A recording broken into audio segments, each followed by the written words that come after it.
Hola a todos. Bienvenidos a un nuevo vídeo. Y paren todo lo que están haciendo en este momento, dejen el celular en la mesa, suban el volumen y escúchenme muy bien, porque lo que les voy a contar hoy les va a volar la cabeza, les va a cambiar por completo la forma en que ven a nuestro país. Sí, a nuestro Chile.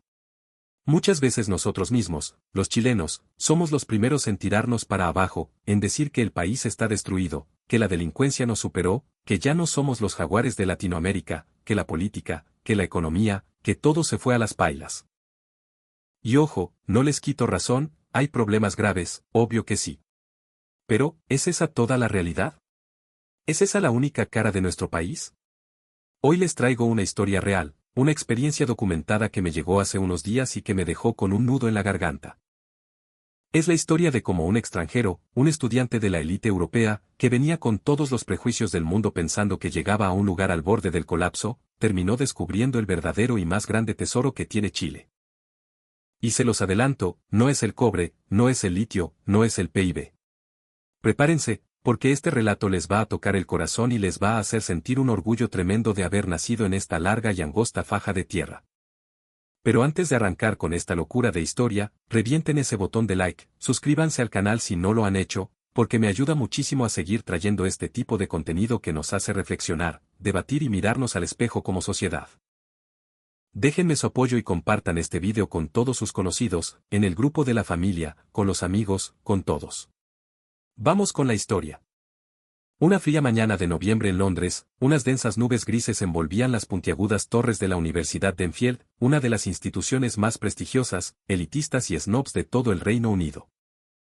El viento helado se colaba por los pasillos de ladrillo rojo, pero dentro del aula magna de la Facultad de Economía, el ambiente estaba que ardía. Ahí estaban sentados los futuros líderes financieros del mundo, jóvenes criados entre números, estadísticas, proyecciones y privilegios. Entre ellos destacaba Hake Anderson, un joven de 22 años, brillante, calculador y con una mirada que siempre parecía estar juzgando al resto. Hake tenía su vida planeada, graduarse con honores, entrar a un banco de inversión en Wall Street o la City de Londres, y hacerse millonario antes de los 30. Para él, el mundo se resumía en una hoja de Excel. Si los números estaban en rojo, el país no valía nada, si estaban en verde, merecía su atención. Y había una región en particular que a Hake le causaba un profundo rechazo intelectual, Latinoamérica.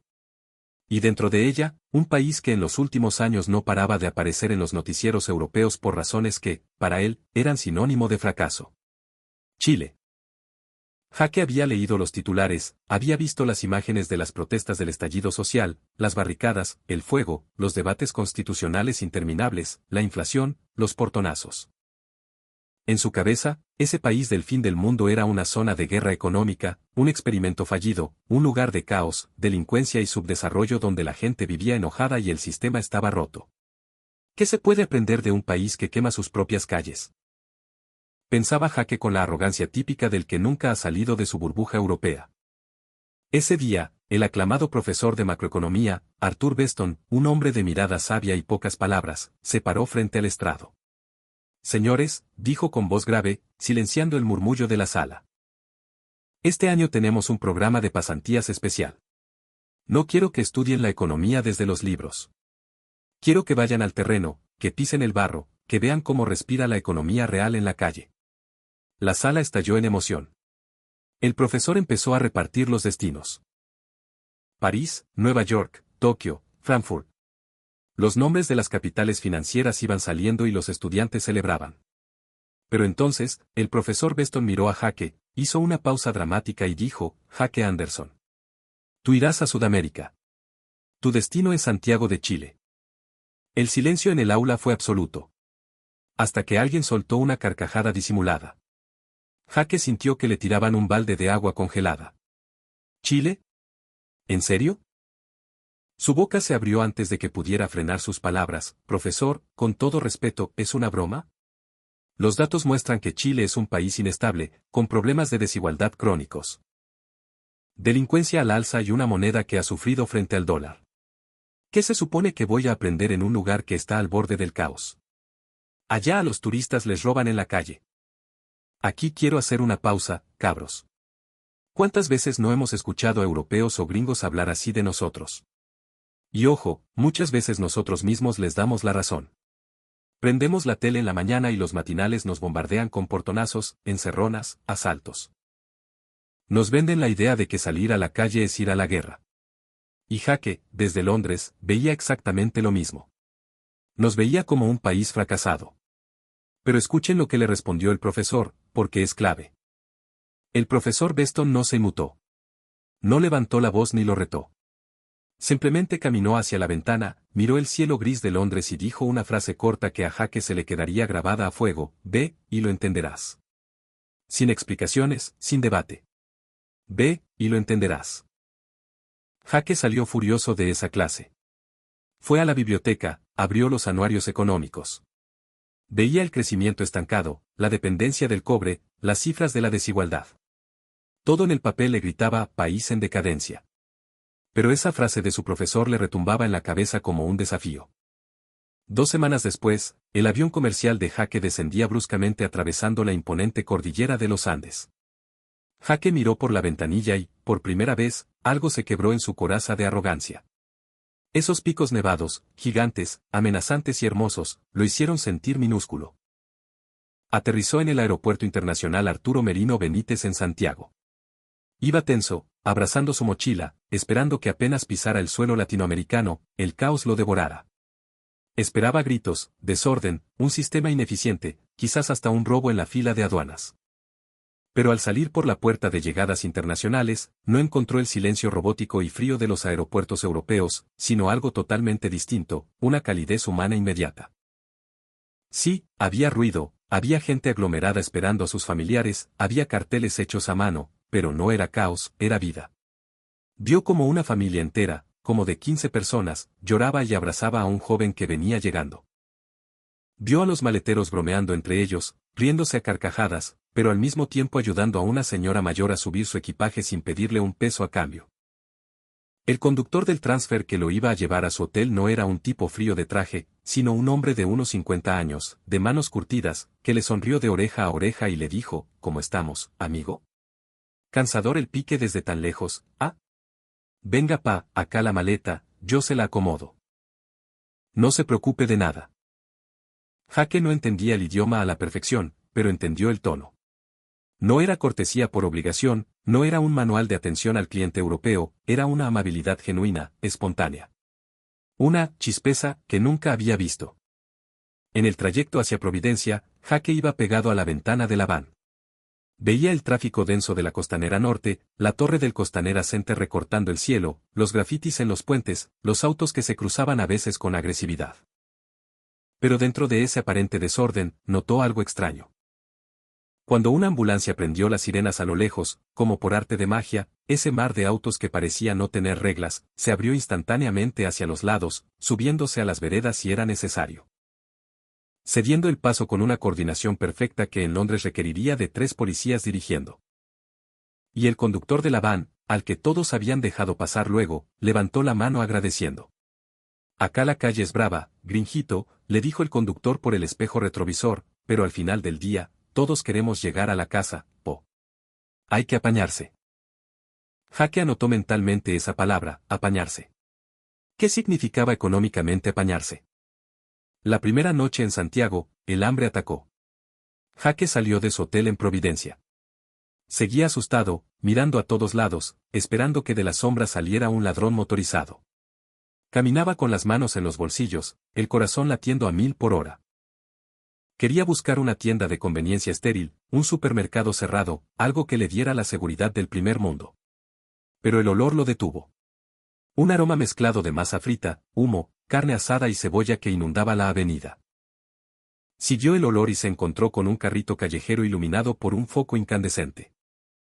Alrededor del carrito, había oficinistas de traje, jóvenes universitarios y trabajadores de la construcción, todos comiendo juntos, apoyados en la misma barra improvisada de aluminio, riendo y conversando como si se conocieran de toda la vida.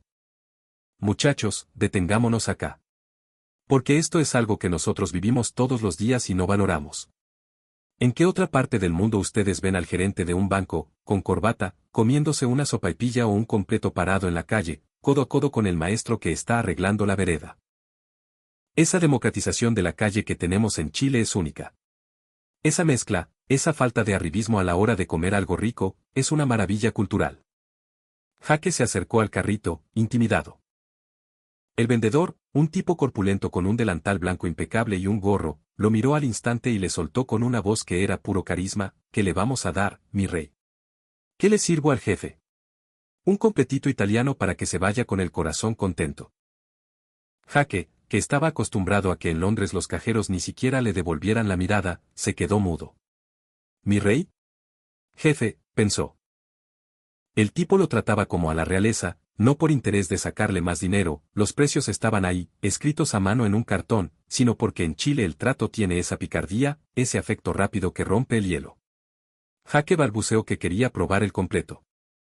El tío del carrito preparó esa maravilla de pan, salchicha, tomate, palta y mayo con la maestría de un cirujano. Se lo entregó con ambas manos. Póngale ají si es valiente, mi rey. Que lo disfrute. Jaque dio el primer bocado y la mezcla de sabores calientes, la palta cremosa, la mayonesa, lo transportaron. Pero más allá del sabor, lo que lo golpeó fue la calidez. Pagó con un billete de 2.000 pesos, 2 lucas, le había dicho el tío. Un par de monedas de cambio que en su país no comprarían ni una botella de agua, aquí le compraban una cena y, de paso, una inyección de humanidad. Que le vaya la raja, jefe. Cuídese por ahí, se despidió el vendedor. Jaque caminó de vuelta a su hotel y sacó su libreta. En este país, escribió, la gente no te atiende por un sueldo, te atiende porque hay una conexión humana que rompe las barreras de clase. Hay un orden oculto en su calidez. Al día siguiente, Jaque tenía que asistir a unas reuniones en el centro de Santiago. Y aquí viene la prueba de fuego: usar el transporte público. Hora punta en el metro de Santiago. Estación Tobalaba. Línea 1. Gente. Yo no sé si Jaque estaba preparado para sobrevivir al metro a las 7:30 de la mañana. Nosotros sabemos que es la guerra misma. Es la supervivencia del más apto. Es el calor. El sudor. El apretón. El avancen para atrás que hay espacio. Y Jaque lo vivió. Llegó al andén y vio una marea humana incalculable. Miles de personas apretadas, mirando sus celulares, con rostros cansados. Esto es, pensó Jaque. Aquí es donde la sociedad colapsa. El estrés, la falta de espacio, la pobreza. Aquí se van a matar. Llegó el tren, las puertas se abrieron y la avalancha entró. Jaque fue empujado, arrastrado hacia el interior del vagón, sintiendo que no podía ni respirar. Quedó atrapado entre la puerta y un hombre enorme con ropa de obrero, con las manos manchadas de pintura y yeso, que venía durmiendo de pie. Jaque estaba aterrado, esperando que alguien le robara la billetera, que alguien gritara, que la violencia estallara. Pero el tren partió y algo mágico, algo silenciosamente poderoso, sucedió. En la estación Baquedano, las puertas se abrieron y entre la multitud, subió una anciana. Una abuelita, de paso lento, afirmada en un bastón. El vagón estaba a reventar, no cabía un alfiler. En Londres, Jaque había visto como en situaciones mucho menos extremas, la gente ignoraba a los mayores, se hacían los dormidos, miraban el celular. El individualismo puro. Pero aquí. Aquí el aire cambió. El mismo hombre enorme con las manos manchadas de pintura que venía cabeceando de cansancio, un trabajador que seguramente llevaba despierto desde las 5 de la mañana y que iba a romperse la espalda todo el día en una obra, abrió los ojos, vio a la abuelita, y sin dudarlo un microsegundo. Se puso de pie. Venga, mamita. Siéntese acá, le dijo con una voz suave que contrastaba con su aspecto rudo. Y no solo eso. El resto de las personas en ese espacio enlatado, que ni siquiera se conocían, coordinaron un movimiento casi coreográfico para hacerle un pasillo a la abuela. Uno le agarró la bolsa del pan, otro le sujetó el brazo para que no se cayera con el frenazo del tren, hasta que la sentaron. La abuelita sonrió y dijo: Dios me los bendiga, chiquillos. El obrero sonrió de vuelta, se agarró del pasamanos y volvió a cerrar los ojos para intentar dormir de pie. Jaque, aplastado contra la puerta, sentía que se le caía la cara de vergüenza. A él, en su prestigiosa universidad, Le habían enseñado que la economía se basaba en la maximización del beneficio propio, que el ser humano era egoísta por naturaleza. Pero ahí, en el corazón del metro de Santiago, en medio del hacinamiento y el cansancio de un país en desarrollo, acababa de presenciar un acto de solidaridad tan puro y espontáneo que desafiaba cualquier teoría económica. Esa gente no tenía dinero, no tenían un transporte cómodo, no tenían una vida fácil. Y, sin embargo, tenían un pacto social tácito, inquebrantable: a los abuelos, a las embarazadas, a los más débiles, se les respeta y se les cuida, cueste lo que cueste. ¿Cómo podía llamar subdesarrollado a un pueblo que protegía a sus ancianos con esa fiereza, en medio de la adversidad? Jaque llegó a su reunión mareado, no por el viaje, sino porque sus paradigmas se estaban cayendo a pedazos. Pero la verdadera prueba. La lección final que iba a destruir para siempre sus prejuicios. Llegó unos días después. A ver, pongan atención aquí, porque esta parte del relato es para no creerla. Jaque estaba terminando su semana en Chile. Había recolectado datos, había visto empresas, pero lo que más le importaba ya no eran las planillas de Excel, sino la calle. Era de noche, tarde, después de una cena de negocios en un sector de la periferia. Estaba cansado, desorientado, y su teléfono no tenía batería. Paró un vehículo en la calle. No era un taxi oficial, de esos de techo amarillo, ni un Uber de lujo. Era un auto sedán negro, medio viejo, con un cartelito amarillo en el techo. Un colectivo. Para los que nos ven de otros lados, el colectivo en Chile es un taxi compartido que hace una ruta específica, un transporte súper popular y de barrio. Jaque subió, cerró la puerta y le dio la dirección al conductor, un hombre de bigote, chaqueta de cuero desgastada y que escuchaba cumbia a todo volumen en la radio. Jaque iba con su mochila negra, una mochila que contenía su vida entera, su notebook último modelo con toda su investigación, su billetera con sus tarjetas de crédito, dólares en efectivo y, lo más importante, su pasaporte británico. Sin eso, no podía volver a casa, no podía hacer nada. El viaje fue rápido. Jaque, agotado, pagó las lucas correspondientes, el chofer le dio el vuelto, Jaque se bajó rápido y cerró la puerta. El colectivo aceleró y se perdió en la niebla nocturna de la calle. Jaque caminó hacia la entrada del edificio donde se alojaba. Hizo el gesto automático de ajustarse la mochila en el hombro. Y su mano agarró el aire. El corazón se le detuvo. El frío de la noche santiaguina le caló hasta los huesos. Miró sus manos, miró el piso. Nada. La mochila. Se había quedado en el asiento de atrás del colectivo. El pánico se apoderó de él. Sintió un vértigo terrible, las piernas le temblaban.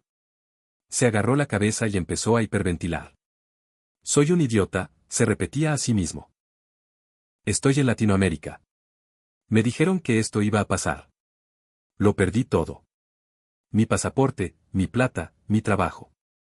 El chofer seguro ya está vendiendo mi computador en el mercado negro. Se acabó. Mi vida se arruinó. En su mente europea, el estereotipo del latino ladrón y aprovechador tomó el control absoluto. En Londres, si dejas un bolso en el metro o en un taxi, puedes darlo por perdido. Y aquí, en la capital del caos, según las noticias, las posibilidades eran menos que cero. Se sentó en la vereda, con la cabeza entre las rodillas, a punto de llorar de impotencia. Pasaron 5 minutos que le parecieron 5 siglos. De repente. A lo lejos. Escuchó el sonido estridente de una bocina. Bip. Bip. Bip bip. Jaque levantó la cabeza asustado. 2 luces iluminaron la calle oscura. Era un auto que venía en contra del tránsito, retrocediendo a toda velocidad. El auto frenó bruscamente frente a él. Era el mismo sedán negro con el letrero amarillo. La ventana del copiloto bajó de golpe. Ahí estaba el chofer del bigote, con la radio todavía tocando cumbia, sosteniendo la mochila negra de Jaque con una mano enorme. Oiga, compadre, le gritó el chofer con esa voz rasposa tan chilena. Casi se me va con el bulto, gringo. Póngase vio pa, la otra, po. Me di cuenta cuando iba 3 cuadras más allá y caché que no llevaba su mochila. Casi me da un infarto a mí pensando en el cacho que se le venía a usted. Tome, ármese bien, revise que esté todo. Jaque no podía articular palabra. Estaba en shock. Se acercó temblando, agarró la mochila, la abrió rápido. Estaba todo. El computador, los dólares, el pasaporte. Todo intacto. Miró al chofer, con los ojos llenos de lágrimas. Sacó la billetera y sacó un puñado de billetes, no sabía cuánto era, miles de pesos, y se los intentó pasar por la ventana. Thank you, please, take this, tome, le decía con la voz quebrada. El chofer, el colectivero chileno, un trabajador que probablemente vivía al día, que se sacaba la cresta manejando 12 horas diarias para parar la olla, miró los billetes, levantó la mano y lo rechazó con un gesto firme. Guarde esa plata, amigo, le dijo mirándolo a los ojos con una dignidad inquebrantable. Aquí somos pobres, somos trabajadores, a veces seremos mal hablados y alegamos por todo, pero no somos ladrones, ¿cachai? La decencia no se vende. Cuídese, gringuito, y avíspese que anda pajareando mucho. Chao, nos vemos. Y con una sonrisa y un bocinazo final, el colectivero aceleró y desapareció en la noche. Cabros, se me paran los pelos de contarlo. Díganme ustedes, ¿qué país de porquería es este donde un colectivero te devuelve la vida entera y no te acepta un peso a cambio? ¿Se dan cuenta del nivel de valores, de ética de trabajo, de decencia que tiene el chileno de a pie? Nos han querido vender que estamos podridos, que todo es corrupción, que todo es salvajismo, pero allá afuera, en la calle, en la micro, en el colectivo, en el carrito de sopaipillas, hay millones de chilenos que tienen el corazón más grande que la cordillera. Y eso fue exactamente lo que destrozó la mente de Jaque.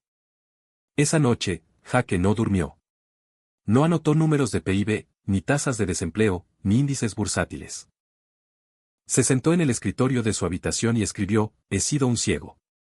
He estudiado economía toda mi vida, pero no entendía nada sobre la riqueza humana. Chile no es un país pobre o en decadencia. Chile es un país que opera bajo una moneda diferente.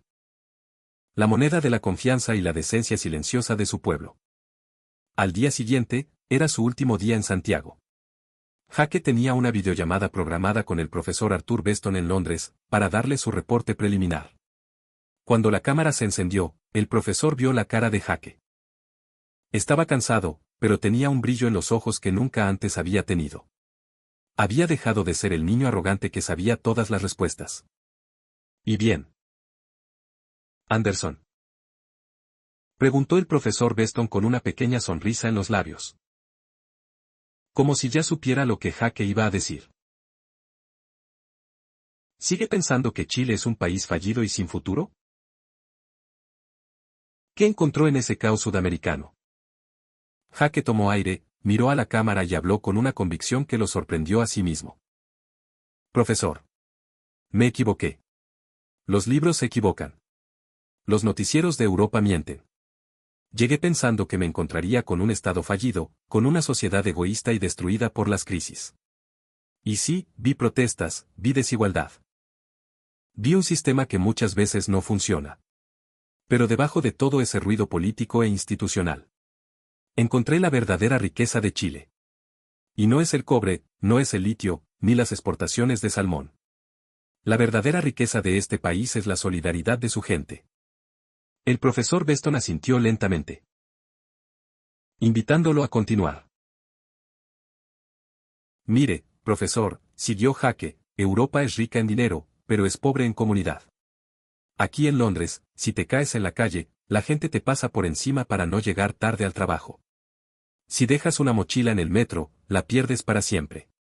Allá en Chile, vi a hombres agotados ceder su asiento a ancianas con un respeto que ya no existe en el primer mundo.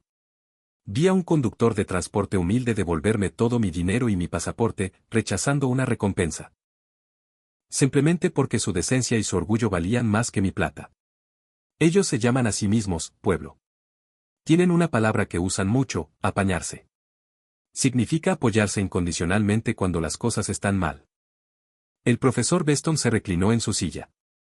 Exactamente, Jaque. Por eso te mandé allí, dijo con voz pausada. Mira los datos de Chile en un contexto histórico. Es un país aislado, encerrado entre el océano más grande del mundo y una cordillera impenetrable. Es un país moldeado por los peores terremotos registrados en la historia de la humanidad, tsunamis, aluviones, erupciones volcánicas. Y si a eso le suma sus profundas fracturas políticas y económicas, cualquier otra nación se habría desintegrado. Habría desaparecido del mapa. ¿Por qué no lo han hecho entonces?, preguntó Jake, fascinado. Porque el chileno sabe, en su código genético más profundo, que la única forma de sobrevivir a la furia de la naturaleza y a la incompetencia de sus líderes, es confiando en el que tiene al lado, sentenció el profesor. El chileno se queja todo el tiempo, critica a su país sin piedad, pero cuando la tierra tiembla, cuando hay un desastre, cuando las papas queman, la barrera del individualismo se rompe. Tienen algo llamado la Teletón, que es el ejemplo más claro de esto. Una vez al año, el país entero, desde el más rico hasta el más pobre, dona su dinero de forma voluntaria para rehabilitar a niños con discapacidad, logrando metas que avergonzarían a los sistemas de salud europeos. Esa solidaridad extrema ante la tragedia, se filtra en su día a día. Se manifiesta en ceder un asiento, en devolver una mochila, en el vendedor de la calle que te trata de rey. Esa red de confianza mutua invisible es lo que sostiene al país. Esa es su verdadera economía. Si el mundo entendiera la economía de la resiliencia chilena, el modelo global sería distinto. La llamada terminó. Jake se quedó mirando por la ventana hacia la cordillera de los Andes, que ahora se teñía de un rojo espectacular con el atardecer. Comprendió que había estado midiendo la riqueza de las naciones con la regla equivocada. El dinero viene y va, los gobiernos caen y suben, la inflación fluctúa. Pero el carácter de un pueblo, su resiliencia de hierro forjada a punta de catástrofes y su capacidad infinita de apañar al otro, eso es inquebrantable. Eso hace que un país sea inmortal. Unas horas después, Jake estaba de vuelta en el aeropuerto Arturo Merino Benítez, esperando su vuelo de regreso a Londres. Mientras hacía la fila para el control de seguridad, el muchacho inglés de traje y modales perfectos ya no miraba a la gente con sospecha o desdén. Observaba cómo dos completos desconocidos se ayudaban a cargar unas cajas pesadas en la cinta transportadora, veía a una mujer prestándole su cargador de celular a otra chica que estaba angustiada, escuchaba las risas fuertes, los modismos rápidos y enredados, ese cachai, al tiro. Bacán, que ahora le sonaban a la música de una cultura viva y resistente. Cuando finalmente abordó el avión y se sentó en su asiento, sacó su libreta de apuntes por última vez. Abrió la última página y escribió un título en mayúsculas, El verdadero sueldo de Chile. Debajo, anotó, la moneda más fuerte de Chile no se acuña en un banco central. Se forja en la calle, en la desgracia, en el metro lleno y en la noche oscura. Su moneda es la solidaridad. Y mientras sigan teniendo ese capital humano, este país, por más que tiemble, jamás se va a derrumbar. Cerró la libreta justo cuando el avión despegaba, dejando atrás las luces de Santiago. Sabiendo que una parte de su alma, de su visión del mundo, se quedaba para siempre en esa tierra del fin del mundo. Un día después, de vuelta en Londres. El clima gris de siempre, la llovizna helada. Jake entró a la cafetería de la universidad para encontrarse con su amigo Michael. Michael, un tipo igual de elitista que él antes del viaje, estaba sentado leyendo el periódico financiero. Cuando vio a Jake, le levantó el diario riéndose, apuntando a un titular que decía algo sobre nuevas protestas y la caída del precio del cobre en Chile. ¿Qué tal las vacaciones en el caos, amigo?, le dijo Michael en tono de burla. ¿Lograste salir vivo de ese país roto? Me imagino que no había nada que aprender ahí. Puro subdesarrollo, ¿verdad? Jake se sentó lentamente. Pidió un café. Miró a Michael con una calma absoluta, una calma que venía de haber entendido algo que su amigo jamás podría leer en un gráfico de barras. Recordó el olor de la sopaipilla, la rudeza noble del obrero en el metro, la dignidad gigante del chofer del colectivo. Sonrió. Te equivocas, Michael, le respondió Jake, mirándolo fijamente. Creía lo mismo que tú. Creía que íbamos a enseñarles cómo funciona el mundo civilizado. Pero, te juro por Dios, que los europeos no tenemos idea de nada. Chile no es un país roto. De hecho, son mucho más fuertes que nosotros. Allá la gente no sobrevive por el sistema, sobrevive a pesar del sistema. Porque se tienen los unos a los otros. Y esa, amigo mío, Esa es una lección de economía y humanidad que nunca te van a enseñar en esta universidad. Michael se quedó en silencio, confundido por la intensidad en la mirada de Jake. ¿De qué estás hablando?, le preguntó finalmente. Jake se terminó su café. Agarró su mochila negra, la misma que le fue devuelta en la noche santiaguina. Se la colgó al hombro y, recordando las palabras de su profesor, le contestó antes de irse: ve a Chile, Michael. Ve y lo entenderás. Uf. Tremenda historia, cabros. Tremenda lección. Cuando leí este relato por primera vez, se me hizo un nudo en la garganta. Porque a veces se nos olvida. Nos metemos tanto en la pelea diaria, en la política, en las noticias malas, en el taco, en la rabia, que se nos olvida de que estamos hechos. Se nos olvida que somos el país que se levanta de los terremotos de grado 8 como si fuera un trámite. Somos el país donde la señora del almacén te fía el pan cuando no llegas a fin de mes. Somos el país donde, si ves a alguien botado en la calle, parás a ayudar. No permitamos que nos convenzan de que estamos arruinados o de que somos el enemigo del que tenemos al lado. La magia de Chile, el verdadero sueldo de Chile, somos nosotros mismos y esa capacidad inmensa de apañarnos, de ser solidarios cuando las papas queman. Quiero saber qué piensan ustedes. Dejen su comentario allá abajo, cuéntenme si alguna vez les ha pasado algo así, si un desconocido les tendió la mano cuando estaban a punto de perderlo todo. Vamos a llenar esa caja de comentarios de buenas historias, de la verdadera cara de Chile. Si les emocionó este video, si les tocó un poquito la fibra y los hizo sentir orgullosos de ser chilenos, revienten el botón de like, suscríbanse al canal y compártanlo con su familia, para que todos recordemos lo que valemos. Nos vemos en el próximo video, un abrazo gigante a todos y viva Chile, mierda.